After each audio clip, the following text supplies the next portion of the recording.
దేశ ప్రజలు మోడీ పాలన కోరుకుంటున్నారని రాష్ట్ర బీజేపీ రాష్ట్ర నాయకులు ఎర్రబెల్లి ప్రదీప్ రావు అన్నారు. శనివారం రాత్రి జన్మభూమి జంక్షన్లో కరీమాబాద్ మండలం అధ్యక్షుడు బొరిగం నాగరాజు అధ్యక్షతన విజయ సంకల్ప సభ నిర్వహించారు. ప్రధానమంత్రి మోడీ 14 సంవత్సరాల పాలన జరిగిన అభివృద్ధిని భారీ స్క్రీన్పై ప్రదర్శించారు.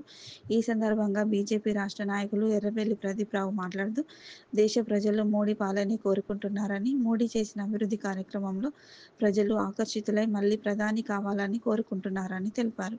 ఈ కార్యక్రమంలో వన్నెల వెంకటరమణ, కుసుమ సతీష్, కృష్ణ, రవీందర్, రాజు, అనిల్ కుమార్, లక్ష్మణ్, వాసు, బీజేపీ కార్యకర్తలు పాల్గొన్నారు.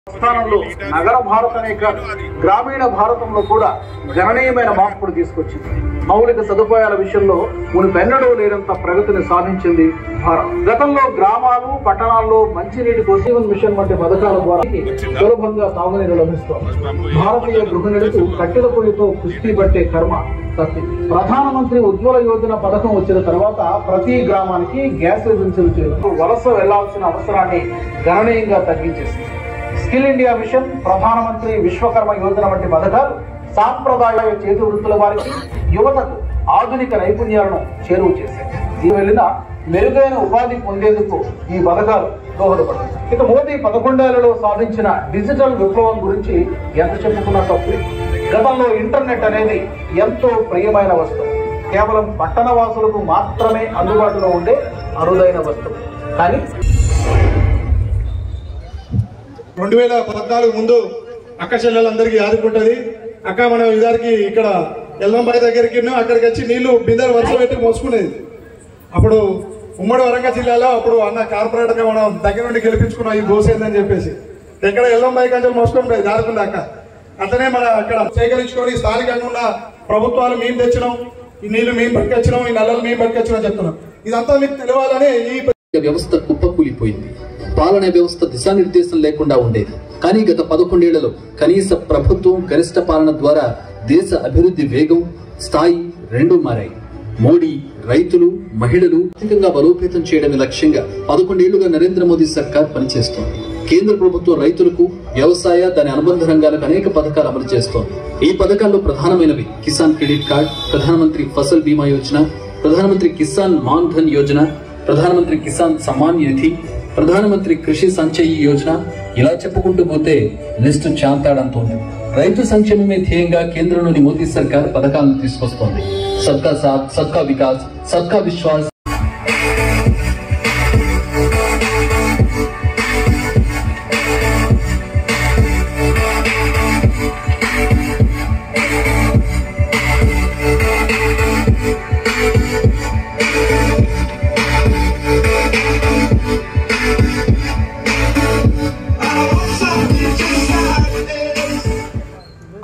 పిల్లల భవిష్యత్తు కోసం, పోషణాహారం కోసం, అలాంటిది మోదీ వచ్చినాక 15.6 కోట్ల నిధులు ఇంక్రీజ్ చేయడం జరిగింది. అంటే ఒక్కొక్క రాష్ట్రానికి, నేను చెప్పే దేశం మొత్తానికి కాదు. सम्मान के पैसे भी आते हैं, अम्मा के सखी मंडल के पैसा भी मोबाइल से ही आते हैं। इस डिजिटल भारत ने बचपन से ही डीबीटी और यूपीआई देखा है। यही नया भारत बड़ा होकर बनाएगा विकसित भारत। 11 సంవత్సరాల క్రితం మహిళా మండలు ఒక లోన్ తీసుకోవడానికి ఆర్పీలను, అక్కడ ఉన్న స్థానికంగా ఉన్న పెద్దలను, బ్యాంకు మేనేజర్ వచ్చున్నారు. మహిళా జిల్లా కార్యదర్శి టేకుమట్ల రేణుకక్క గారిని వేదికను అలంకరించవలసిందిగా కోరు. బీజేపీ శ్రేణులకు మరియు ముఖ్యంగా ఈ ప్రాంతం పేరు పేరున ధన్యవాదాలు. ఈ కార్యక్రమాన్ని ఉద్దేశించి రత్నం సతీష్ అన్న గారిని ఒక 2 నిమిషాలు మాట్లాడాల్సిందిగా. పార్టీ ఆధ్వర్యంలో ఏర్పాటు చేయబడిన నరేంద్ర మోడీ గారి 11 సంవత్సరాల పాలనలో దేశం ముందుకెళ్తే దాని మీద ఈ కార్యక్రమానికి అధ్యక్షత వహిస్తున్న సోదరుడు ఈ రాష్ట్ర ఎస్సీ మోర్చా రాష్ట్ర డాక్టర్ వన్నాల వెంకటరమణ గారికి, ఈ ప్రధాన ఉపాధ్యక్షులు మన నరేంద్ర మోడీ గారు డిస్ప్లే ఇచ్చినాక చెప్పాలన్నా కూడా ఏం చెప్పేయట్లేదు. ఇక అది చక్కటి ఈ దేశం మారిందా మారలేదా అది అనేది మీరే నిర్ణయించాలి. 2014లో నరేంద్ర మోడీ గారు ఈ దేశం ప్రధానమంత్రిగా అయ్యింది. మీ ఇంట్లో ఉన్న పిల్లలను అడగండి, ఈరోజు దేశం ఎక్కడ ఉంది, భారతదేశం ఎట్లా ఉంది. మీ పిల్లలు చెప్తారు దేశం ఎంత అభివృద్ధి చెందినది. గతంలో మనం చదువుకున్నప్పుడు చాలా మంది మీకు డిజిటల్లా చాలా మటుకు అర్థమైంది. అదేవిధంగా కొన్ని ప్రాంతీయాలలో మన ప్రాంతంలో కూడా ఆయన డెవలప్ కూడా చాలా మటుకు చెప్పటం జరిగింది. సతీష్ గారు కూడా ఇంకోటి చెప్పిండు, మన భారతీయ జనతా పార్టీ కుటుంబానికి సంబంధించిన వ్యక్తి కాదు, వ్యక్తులకు సంబంధించింది కాదు. నరేంద్ర మోడీ ఎక్కడో ఛాయా పెట్టోళ్ళు, ఆయన భారతదేశ ప్రధాని చేసిందంటే మన పార్టీ సిద్ధాంతం, మన పార్టీకి ఉన్న క్రమశిక్షణ. అది ఎవరో, ఎందుకంటే ఇప్పుడు కాంగ్రెస్కి వెళ్తే ఎవరైతారు? రాహుల్ గాంధీ అవుతారని కళ్ళ మూసుకొని చెప్పొచ్చు. కానీ భారతీయ జనతా పార్టీలో ఎప్పుడు ఎవరికి నాయకత్వం వస్తుంది, ఎవరికి స్కిల్స్ ఉన్నాయి, దాన్ని బట్టే పార్టీలో మనకు స్థానాలు ఉంటాయి తప్ప కుటుంబ వ్యవస్థ మీద నమ్మి రాజకీయాలలో భారతీయ జనతా పార్టీలో ఉండే వాళ్ళ పిల్లలే ఎంపీలు, వాళ్ళ పిల్లలే రేపు రాబోయే తరానికి నాయకులు అనేది మన భారతీయ జనతా పార్టీలో ఉండే. ఇది పార్టీ సిద్ధాంతాల మీద నడిచే పార్టీ. రెండవది, మనకు దేశంలో నరేంద్ర మోడీ గారు చేసేది మనకు తెలిసింది, సంతోషం. ఇక్కడ కూడా మనకు రైల్వే స్టేషన్ ఇదివరకు ఎట్లుండే, ఇప్పుడు ఎట్లుండదో తెలుసు. రోడ్లు ఎట్లున్నాయో మనకు తెలుసు, మనకిచ్చే బియ్యం తెలుసు. ఇవన్నీ కూడా భారతదేశ ప్రభుత్వం నరేంద్ర మోడీ గారు మనకిచ్చేటి శ్మశాన వాటికలతో సహా. ఈ మళ్ళీ నేను కొత్తగా చెప్పాల్సిన పని లేదు. కానీ కాంగ్రెస్ ప్రభుత్వం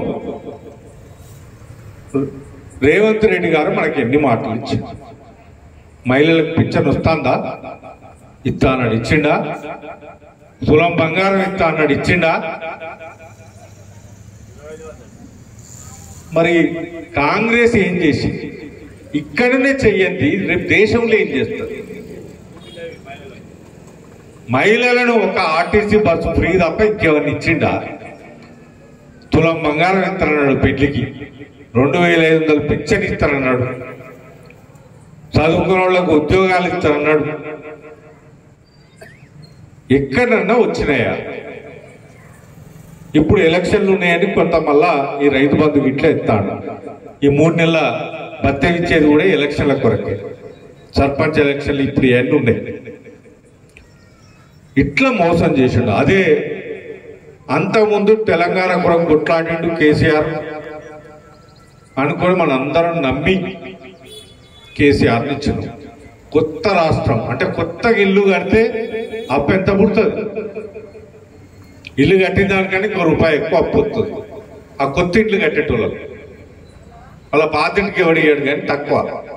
అట్లా కేసీఆర్ మన తెలంగాణ రాష్ట్రానికి కొత్తగా ఇస్తే దాన్ని ఎన్ని దిక్కులు అప్పులు తేవాలో మన పిల్లలకు అన్ని తీరుల అప్పులు తెచ్చి ఇచ్చినట్టు ఇచ్చి తెలంగాణను బంగారు తెలంగాణ చేస్తా అని చెప్పి ఆయన కుటుంబం మాత్రం బంగారు తెలంగాణ అయింది. ఇప్పుడు వాళ్ళు కొట్టుకుంటారు. కవిత, కేసీఆర్, కేటీఆర్ నాకు తీటంటే నాకు పైసలు ఎక్కువ, ఒకళ్ళు జైలుకు పోయి వచ్చారు అంటే మనం నమ్మినందుకు వాళ్ళు అట్లా చేసిండ్రు. తెలంగాణ ప్రజలను రేవంత్ రెడ్డి ఇట్లా చేస్తున్నాడు. ఇక అది పోతే మన లోకల్ ఎమ్మెల్యే మనం గెలిపించినాం, భారతీయ జనతా పార్టీని కాదని మీరంతా వేసి గెలిపించారు. ఎక్కడన్నా మీకు అందుబాటులో ఉన్నదా? ఒక తట్టెడు మట్టి వరంగల్ పోసిందా? మేము ఇంకేదో పోలీసు వాళ్ళు వేసుకొని తిరుగుతా అంటే తిరగొద్దాయా అని అంటే పిచ్చి కూతలు కూతారు. మన పిచ్చి కూతలు కూసే సంస్కృతి మన భారతీయ జనతా పార్టీది కాదు. వాళ్ళు ఉరుకుంటే ఉరుకోండి, నేనేం పట్టించుకోలేదు. కానీ ఇప్పటికైనా ఈ ప్రాంత ప్రజలను ఆదుకోను. నువ్వు ఎమ్మెల్యేగా అందుబాటులో ఉండు, మంత్రి అయితే అయినావు. మహిళలకు కలువు. ఈ డివిజన్ల ఇల్లు కట్టిస్తా అన్నారమ్మా. ఎవ్వరు ఇల్లు కట్టకుండా కట్టిస్తా అన్నారు. మండలానికి ఏమైనా కట్టించిందా? ఇప్పుడు కొత్తగా ఇచ్చేది 20 ఇల్లు మండలానికి, మన మీ డివిజన్లో ఒక్కొక్క డివిజన్లో. అంటే 20 మంది ఉన్నారా? 600 అప్లికేషన్లు వస్తే 20 మందికి కట్టిస్తారట. కేసీఆర్ కనుక వెనకట చెప్పిన శాస్త్రమే. కోడళ్ళు మావ చూడొద్దు, మావ కోడలు చూడొద్దు, ఈయనకో బెడ్రూమ్, ఆయనకో బెడ్రూమ్, ఆవుకో రూము, గొర్రెకో రూమ్ అని చెప్పి గిట్లనే చేసినట్టు రేవంత్ రెడ్డి గారు చేస్తాడు. కలుగుడాలని ఇక్కడ అందరికి గట్టిస్తా అని చెప్పిండు. ఆయన అయిపోయింది చరిత్ర. ఇక వాళ్ళు తనుకొని చస్తారు. కానీ ఈయన ఇప్పుడు ఇంకా 3 ఏళ్ళు ఉన్నది మనకు. వీళ్ళు పిచ్చి కూతలు మాడి ఏదనంటే బీసీ కార్డు అంటాడు. ఎక్కువ మంది బీసీలతో కాళ్ళు మొక్కించుకున్నది ఎవరమ్మా? అంతకుముందు కొడమురళి వాళ్ళ కులపులను ముడిచిపెట్టకుండా కాళ్ళు మొక్కించుకున్నాడు. ఆయన ఏమనంటే నాకు బీసీ కార్డు అని ముచ్చట చెప్తాడు. ఆయన పనిచేసేది ఎక్కడ మరి? నరేంద్ర మోడీ గారన్నా బీసీ ప్రధానమంత్రి. ఆయన పనిచేసే పార్టీలా అందరూ ఎఫ్సీలే. రాహుల్ గాంధీ బామన్ అంటాడు, రేవంత్ రెడ్డి రెడ్డి అంటాడు, చెప్పేటి మాత్రం ఈ ముచ్చట్లు.